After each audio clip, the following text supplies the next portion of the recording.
Au 1er siècle de l'ère musulmane, l'empire des Omeyyades réussit le tour de force d'unifier en quelques générations seulement la totalité de l'Afrasie, et plus encore. De nombreux peuples furent ainsi exposés à l'islam, et de nombreuses conversions prirent place, ce qui fit passer la Oumma islamique d'une communauté majoritairement arabe à une communauté diverse, composée de différentes ethnies. La politique omeyyade fut dans un premier temps une politique d'intégration des peuples conquis. Cela s'observa au Maghreb, où de nombreux berbères se virent confier des postes de gouverneurs et de généraux. Cette politique d'intégration des premières heures était cohérente avec la doctrine officielle des Omeyyades. Ces derniers s'affichaient comme les héritiers des premiers califes, et à ce titre se devaient de légiférer en conformité avec la loi islamique, ce qui impliquait de gouverner tous leurs sujets musulmans de façon équitable et de ne point privilégier les uns au détriment des autres. Cependant, au bout de quelques générations, les Omeyyades finirent par trahir leur doctrine et divisèrent leurs sujets musulmans en deux catégories, celle des Arabes et celle des non-Arabes. Cela rompait avec l'interprétation classique des textes religieux, qui ne faisait de distinction qu'entre les musulmans et les non-musulmans parmi les sujets de l'Empire, distinction entraînant diverses conséquences, notamment sur le plan fiscal. Les deux grands devoirs des musulmans envers l'État étaient le service militaire et le paiement de la zakat, un impôt annuel s'élevant à 2,5% des revenus au-dessus d'un certain seuil, et ayant pour usage notamment de venir en aide aux pauvres, de propager l'islam, d'affranchir les esclaves et de libérer les endettés de leurs obligations. Les non-musulmans quant à eux étaient exemptés du service militaire et du paiement de la zakat, la contrepartie étant qu'ils se devaient d'acquitter la jizya, un impôt annuel réservé aux seuls hommes adultes. Contrairement à la zakat, le taux de la jizya n'était pas fixé par les textes religieux et relevait donc de la discrétion des gouverneurs. Pour cette raison, il variait d'une époque à l'autre et d'un endroit à l'autre.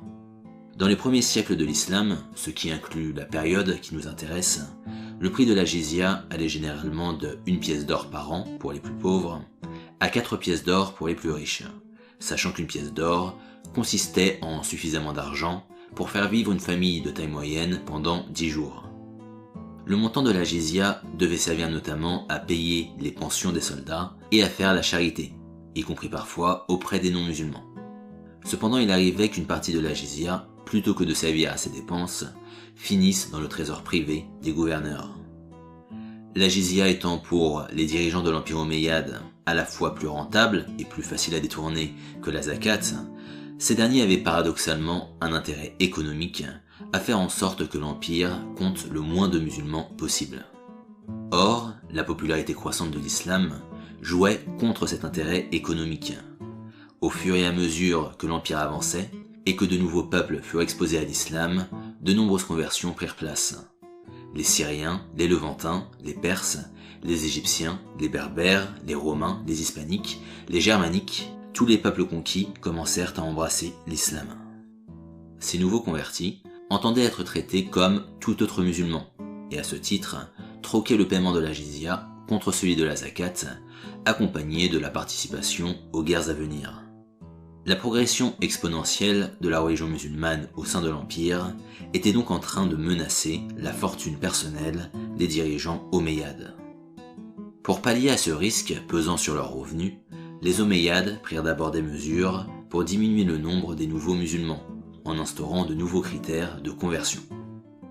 Ces mesures s'étant révélées insuffisantes, les Omeyyades décidèrent de modifier leur politique fiscale, rompant ainsi avec l'orthodoxie islamique. Désormais, les musulmans non-arabes allaient se voir imposer le paiement de la jizya, au même titre que les non-musulmans, ce qui ne les dispenserait pas de devoir payer la zakat et de servir dans l'armée. Autrement dit, les musulmans non-arabes avaient désormais moins de droits, sur le plan fiscal, que les non-musulmans. Cette situation fut particulièrement mal accueillie par les populations berbères du Maghreb, qui avaient jusqu'à présent servi avec zèle l'Empire omeyyade, constituant la plus grande partie des troupes combattant en Europe. Les questions économiques ne furent pas les seules à provoquer l'indignation des berbères musulmans. En plus de faire peser sur eux une charge fiscale supplémentaire, les dirigeants omeyyades avaient commencé à revenir sur la politique d'intégration qui fut celle de l'Empire à ses débuts. De nombreux non-arabes avaient perdu leur poste de commandement dans l'armée et dans l'administration, et l'appareil d'État impérial leur faisait de façon générale subir une multitude de vexations, certaines étant d'une grande gravité.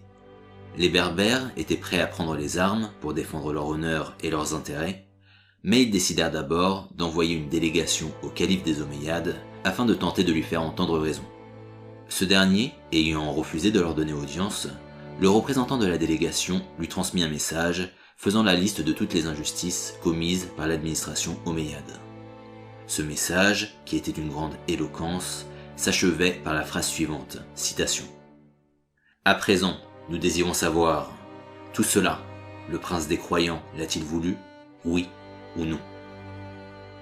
Par cette question, le calife s'était vu offrir la possibilité de s'en tirer à bon compte, de se déclarer innocent de toutes les injustices qui avaient eu lieu, d'y mettre fin, de punir les coupables et de revenir à la politique qui fut celle des premières heures de l'empire arabo-musulman. Cependant, rien de tel n'arriva. Le calife n'offrit aucune réponse et la délégation berbère retourna au Maghreb sans avoir obtenu satisfaction. Les négociations ayant échoué, il était apparent que seule la guerre permettrait d'obtenir gain de cause. On aurait bien entendu tort de voir dans la grande révolte berbère un phénomène exclusivement ethnique, et il y avait ainsi des Arabes qui combattaient aux côtés des Berbères, et ce pour des raisons de principe. L'empire des Omeyyades lui-même n'était pas un monolithe, et avant que la révolte éclate, il était des dirigeants Omeyyades qui avaient tâché d'administrer leurs sujets musulmans avec équité, dont le calife Omar II, qui avait aboli toutes les inégalités entre Arabes et non-Arabes avant de se faire assassiner. Pour les besoins de cette guerre, les Berbères allaient rompre avec la doctrine sunnite et proclamer leur adhésion à un autre courant de l'islam, le kharégisme. Le kharégisme était une doctrine insistant sur l'égalité en droit complète de tous les musulmans, peu importe leur origine. Cela signifiait que du point de vue kharégite, il était impensable d'imposer à des musulmans un impôt autre que la zakat sur la seule base de leur origine. De plus, contrairement aux sunnites orthodoxes, ils considéraient que le califat pouvait appartenir à n'importe quel musulman et pas seulement à un membre de la tribu de Quraysh. Le kharégisme existait en 4 versions, certaines extrêmement violentes et d'autres beaucoup plus douces. C'était à ces dernières que les Berbères allaient adhérer. Unis sous cette nouvelle doctrine, une importante partie des Berbères du Maghreb se réunirent autour d'un chef unique et s'emparèrent de la ville de Tanger, après quoi ils mirent à mort le gouverneur omeyyade qui s'y trouvait. Après cet événement, 2 batailles clés allaient prendre place, la bataille des nobles et la bataille de Bagdoura. La bataille des nobles opposa l'élite de l'armée arabe aux révoltés berbères, et les Berbères arrivèrent à une victoire écrasante, ce qui conduisit à encore plus de révoltes dans tout le Maghreb. Le gouverneur omeyyade de Kairouan, constatant l'importance de la menace, fit venir des troupes des 4 coins de l'empire arabe pour combattre la révolte berbère. Il s'agissait de frapper un grand coup en mobilisant toutes les forces de l'empire. Mais là encore, les Berbères eurent l'avantage. L'armée omeyyade fut écrasée et les morts se comptaient en dizaines de milliers. Cette deuxième défaite contraignit l'empire arabe à abandonner toute la moitié occidentale du Maghreb qu'il avait conquis une 40aine d'années plus tôt. Ce fut là la première grande perte territoriale que subit l'empire. Les Berbères victorieux décidèrent d'avancer davantage à l'est et firent le siège de Kairouan afin de libérer la totalité du Maghreb de la présence omeyyade. Cependant, depuis la dernière bataille, la discorde s'était insinuée dans leurs rangs, les divisant en 2 armées plus petites, chacune ayant sa propre idée quant à la façon dont il faudrait s'y prendre pour libérer le Maghreb oriental. Cette désunion profita aux Omeyyades et les 2 armées furent vaincues, ce qui permit à l'Empire de conserver ses territoires au Maghreb oriental. Les Berbères allaient avoir d'autres occasions de reprendre l'est du Maghreb dans les années qui allaient suivre, mais ils n'allaient jamais être en mesure de le garder bien longtemps. Le reste du Maghreb avait cependant bien échappé à l'Empire, et sur ces territoires, de nouveaux États indépendants allaient prendre naissance. L'Empire des Omeyyades, quant à lui, affaibli par les Berbères, allait être achevé une dizaine d'années plus tard par les Abbassides, qui allaient réformer l'Empire arabe en profondeur. Le premier des États berbères à naître de l'indépendance fut un petit royaume centré sur Tlemcen, qui fut le premier État de l'histoire de l'islam à être indépendant de l'Empire arabe. Sa durée de vie fut cependant courte, car il fut absorbé par l'un de ses voisins quelques dizaines d'années seulement après sa création. Dans le même temps, près de la côte atlantique, fut formé le royaume d'Eberguata, qui était le seul des nouveaux royaumes à être basé non pas sur l'islam, mais sur une religion syncrétique, faisant une synthèse entre le paganisme berbère et la tradition musulmane. Sur la bordure du Sahara, les Berbères fondèrent la ville de Sijil Massa, qui servit de capitale pour un tout nouveau royaume. Le royaume de Sijil Massa était peu belliqueux, et plutôt que de briller par la guerre, il brillait par le commerce, s'imposant comme une plaque tournante incontournable pour les échanges entre le Maghreb et l'Afrique subsaharienne. Le plus grand de ces royaumes indépendants fut celui des Rostémides, du Maghreb central. Les Berbères du Maghreb central, étant les plus proches des frontières de l'Empire arabe, ils avaient également besoin d'être les plus forts et les plus soudés. Plutôt que de se diviser en différents royaumes, ils décidèrent donc de former une confédération tribale autour de la doctrine religieuse ibadite, un dogme issu de la doctrine kharégite, mais qui rejetait la pratique de la violence offensive, tout en conservant le principe selon lequel la nation musulmane devait être menée par les meilleurs des musulmans, indépendamment de leur tribu ou de leur origine. Au nom de ce principe méritocratique, les Berbères décidèrent que l'État auquel ils s'apprêtaient à donner naissance devait reposer non pas sur le principe de la monarchie héréditaire, comme ça avait été le cas chez les Omeyyades, mais sur le principe de la monarchie élective, comme ça avait été le cas pour les 4 premiers califes de l'islam. Ainsi, les chefs des différentes tribus berbères du Maghreb central se réunirent afin de choisir un roi. Leur choix se porta non pas sur un berbère, mais sur un étranger, un homme du nom de Abdurrahman ibn Rostum. Abdurrahman était d'origine perse. Il descendait d'ailleurs de l'un des généraux de l'Empire perse qui avait combattu l'avancée des premiers musulmans.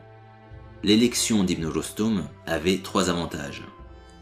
Le premier était que comme l'intégration de sa famille à la société berbéro-maghrébine était très récente, il n'était affilié à aucune tribu, ce qui offrait un gage de neutralité. Il ne risquerait pas de faire peser les intérêts d'une tribu au détriment des intérêts du royaume. Le deuxième était que l'absence d'appui tribal personnel faisait qu'Ibn Rostum ne pourrait jamais devenir tyrannique. La totalité de son pouvoir tenait non pas à la puissance de sa tribu, mais à l'autorité que les chefs des tribus berbères avaient bien voulu lui concéder.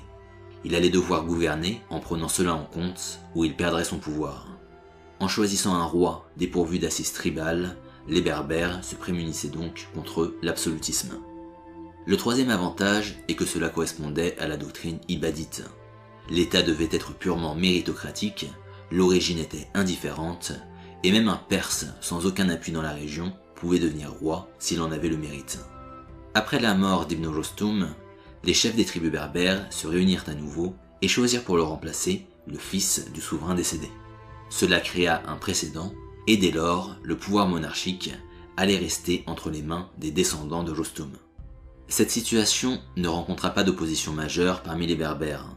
Après tout, si le passage de la monarchie élective à la monarchie héréditaire constituait une entorse à l'esprit de la doctrine méritocratique de l'ibadisme, il n'en restait pas moins que les descendants de Rostum n'avaient pas de tribu à favoriser par rapport aux autres, et ils n'avaient pas d'assises tribales pouvant leur permettre de devenir des souverains autocratiques. En choisissant la dynastie des Rostumides pour les représenter, les Berbères s'assurèrent donc du maintien de leur liberté politique, de façon encore plus certaine que s'ils avaient choisi de prêter allégeance à une dynastie berbère. Et les origines perses lointaines des descendants de Rostum étaient d'autant moins problématiques qu'au fil des générations, ces derniers s'étaient mélangés et assimilés aux Berbères, au point de ne se distinguer d'eux ni par la culture ni par l'apparence. Le royaume des Rostimides étant le plus puissant, tous les États kharégites voisins lui prêtèrent une allégeance spirituelle, tout en restant indépendants pour gérer leurs affaires politiques. Le dernier des grands royaumes à naître, au sein du Maghreb nouvellement indépendant, fut celui des Idrissides, un royaume d'obédience chiite, fondé autour d'une famille de la noblesse arabe. Le royaume monta vite en puissance et parvint à devenir la force dominante au Maghreb occidental, ayant obtenu l'allégeance de nombreux chefs de tribus berbères. Tout comme les Rostimides, les Idrissides tenaient leur pouvoir de l'allégeance que leur avaient consentie les chefs des tribus berbères, et à ce titre, ils n'avaient pas les moyens de gouverner de façon autocratique. Après des débuts assez brillants, les Idrissides perdirent en autorité à la suite de conflits internes. À la mort de l'un de leurs rois, différentes parties du royaume avaient été distribuées entre ses fils, qui utilisèrent leur assise locale pour guerroyer entre eux. Pendant que tous ces nouveaux royaumes étaient en train de se former au Maghreb, une révolution avait pris place en Orient, la révolution abbasside. Les Berbères ayant porté à l'empire omeyyade un coup d'une grande violence, ce dernier s'en trouva affaibli. Cet affaiblissement permit aux Abbassides, soutenus dans leur entreprise par les populations perses, de porter un coup final à la dynastie des Omeyyades. Les Perses ayant subi les mêmes vexations que les Berbères et tous les autres non-arabes, la révolution abbasside leur offrit un prétexte pour se révolter. Les Abbassides victorieux, ils n'entendaient pas seulement dépouiller les Omeyyades de leur autorité, ils comptaient exterminer jusqu'au dernier tous les membres de cette famille afin de ne jamais avoir à souffrir un coup d'état de leur part. Parmi les rares survivants Omeyyades, un jeune prince âgé d'une vingtaine d'années et qui se trouvait avoir des origines berbères s'exila au Maghreb. Là-bas, il se cacha un certain temps auprès de la tribu de sa mère avant de partir pour l'Andalousie où il allait parvenir à s'imposer comme le leader de tous les musulmans de la péninsule, donnant ainsi naissance à un nouveau royaume. Le prince omeyyade allait tirer les leçons découlant de l'échec de ses ancêtres, et il allait gouverner de façon équitable, ce qui allait permettre à ses descendants de régner sur l'Andalousie pendant près de 3 siècles après sa mort. Les Abbassides également tirèrent de l'échec des Omeyyades toutes les leçons qui s'imposaient. Ils mirent fin aux iniquités fiscales, qui avaient été la raison principale de la chute de leurs prédécesseurs, et associèrent de nombreux non-arabes à leur gouvernance, ce qui permit de tuer dans l'œuf les velléités de révolte qui pouvaient encore exister au Maghreb oriental. L'Empire arabe, sous domination abbasside, vit les arts et les sciences atteindre des sommets, au point que Bagdad devint la capitale intellectuelle du monde. Les historiens s'accordent généralement pour dire que ce fut sous le règne des Abbassides que la civilisation arabe arriva à son zénith. Pour maintenir efficacement le Maghreb oriental dans l'Empire, les Abbassides décidèrent d'en offrir la gouvernance à une dynastie unique, qui tout en leur restant en théorie assujettie, jouirait en pratique d'une très forte autonomie, ce qui lui permettrait de gouverner en étant plus proche du peuple, tout en protégeant efficacement les frontières de l'Empire. Il s'agissait de la dynastie arabe des Arlabides, qui avait en pratique tous les attributs d'un royaume indépendant, y compris le pouvoir de forger sa propre monnaie et de décider de l'entrée en guerre. Ce fut là le premier État autonome à voir le jour au sein de l'Empire abbasside. La politique arlabide était une politique d'équilibre, et ils ne purent gouverner qu'en s'attirant les bonnes grâces des Berbères, qui avaient pour la plupart accepté la suzeraineté arlabide de bon gré. Ainsi, à l'occasion d'un coup d'État organisé par les troupes arabes, ce furent les Berbères qui permirent au souverain arlabide de se maintenir sur le trône. Un autre événement démontrant une certaine bienveillance mutuelle entre les Berbères et les Arlabides prit place à l'occasion d'une réforme monétaire. Le pouvoir arlabide avait à l'époque décidé de faire frapper de nouvelles pièces d'argent et d'en retirer d'autres de la circulation. Craignant que leurs affaires s'en trouvent perturbées, les commerçants de Kairouan, la capitale, commencèrent à manifester dans la rue, ce qui dégénéra en émeute. Le pouvoir arlabide parvint à contenir les émeutiers, mais plutôt que de faire passer leurs réformes par la force, ils décidèrent d'entendre un représentant des commerçants de la ville pour négocier avec lui. Étant parvenu à un compromis, prenant en compte les intérêts de chacun, le souverain arlabide fit libérer les commerçants s'étant révoltés, et les troubles prirent ainsi fin sans qu'une seule goutte de sang soit versée. Enfin, les Abbassides faisaient preuve de tolérance religieuse et n'imposèrent pas le sunnisme orthodoxe, qui était pourtant religion d'État chez les Abbassides, à ceux de leurs sujets qui adhéraient au kharigisme. Cette tolérance bénéficia notamment aux Koutama, qui vivaient près de la frontière entre les possessions arlabides et le royaume rostémide, et qui reconnaissaient symboliquement le roi des Rostémides comme étant leur leader spirituel. La politique extérieure des Arlabides, à l'instar de leur politique intérieure, était marquée par l'ouverture et le pragmatisme. Ainsi, il leur arriva de contracter alliance militaire avec les Omeyyades de Cordoue, un royaume pourtant rival de celui des Abbassides, et même leur relation avec les Rostémides était généralement cordiale. Les Arlabides n'en étaient pas moins impérialistes et expansionnistes, mais plutôt que de lutter contre les nations musulmanes rivales, ils préféraient s'attaquer à des nations non musulmanes. et furent ainsi responsables de l'invasion et de l'islamisation de la Sicile. Les événements ayant suivi la grande révolte des Berbères conduirent donc le Maghreb à arriver à sa triple division traditionnelle. Un grand royaume à l'ouest, celui des Idrissides, un grand royaume au centre, celui des Roustoumides, et un grand royaume à l'est, celui des Zarlabides. Ces royaumes, malgré quelques conflits initiaux, apprirent à vivre en bonne intelligence, et ce, malgré leurs divergences religieuses et politiques. Cependant, cet équilibre allait bientôt être rompu. Dans les montagnes du Maghreb central, le mouvement fatimide allait prendre naissance, avant de faire la conquête non seulement du Maghreb, mais de la plus grande partie du monde musulman. Et ce sera tout pour cette vidéo. Comme d'habitude, j'espère que vous avez trouvé ça intéressant. Si ça vous a plu, vous pouvez me laisser un pouce vers le haut. Si vous êtes nouveau sur la chaîne, je vous invite à vous abonner. Et je vous dis à la prochaine.